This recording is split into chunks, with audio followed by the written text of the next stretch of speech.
If you ever watch a pile of little ones together, they're all over each other. They're touching each other, they're licking each other, they're sucking each other's toes, they're playing with each other's hair. That's what we wanted. We came into the world wanting that, wanting to connect with every other human being, until someone told us, not that one.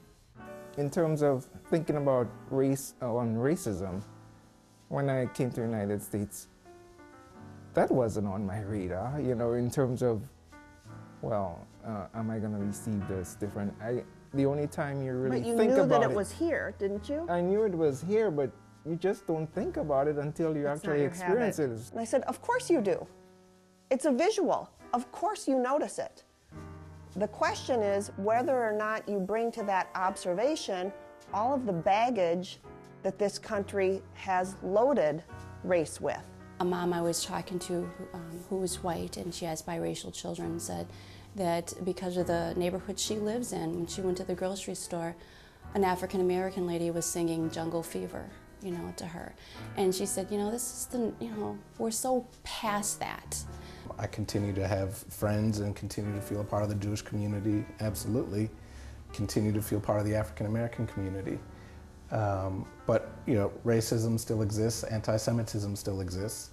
But, you know, I think in my life, those instances were just that, they were instances, and lucky for me, they never got the best of me to feel like I couldn't continue to be a part of those worlds. One of the things I love about this country is the fact that we do have a say.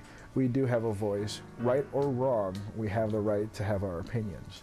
And we can voice those opinions, whether they're good or bad. There was a little old white lady who asked me what I was. And when I told her, my mother's Irish and French, and my father is black. And she told me, and I swear on a stack of Bibles, she told me, oh honey, don't ever have children with a black man. If you have children with a white man, nobody will ever know your children are black. I swear to God, she told me that. And I told her, oh, thank you for, you know, because I'm like, do people actually say these things? You can think that. I think you can think anything that you want to think, but to actually say that to someone, that's ignorant. In Milwaukee, you don't know. People are so afraid that, you know, they have to be politically correct all the time.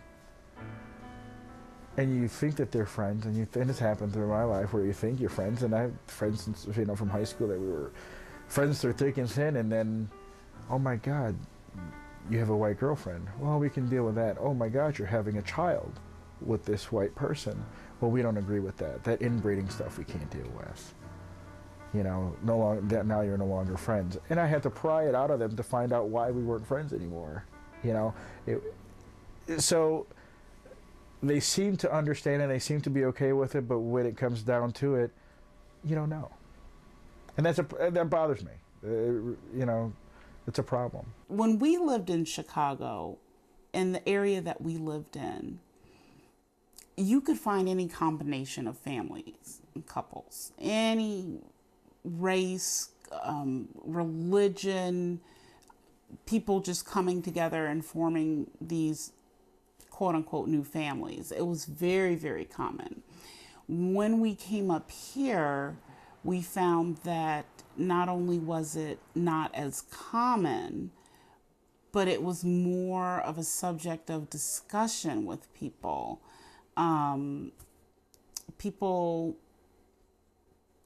give us second looks at malls. Like, we get that second stare. We get comments under the breath and just things that we never dealt with in Chicago. I think another thing that really drives me nuts is when people look at you and say, well, he's so white.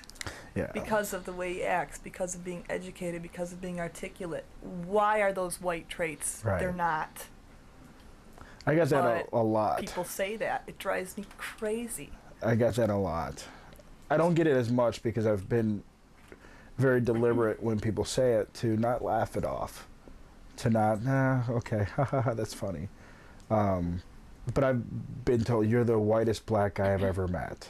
Doesn't that just drive you nuts? That's an insult. It was tough. It is an insult, and lately, you know, I would say in the last 5 years or so, those comments are coming less and less because I'm making a point that whenever I hear those comments, that I do make a big deal about it. What do you say? Exactly what my wife just said. I said, what makes me white or black? I am a black man who is articulate, who is educated. I'm also aware of my skin is brown. If I go in for an interview, they're going to see me as being not white. Okay, there is a difference, and so I know that, and so I make sure when I named my children, I wanted to make sure that for any job or college application that they filled out, someone didn't look at my child's application and because it had an ethnic flair to their name, they threw it to the side, because that still happens today.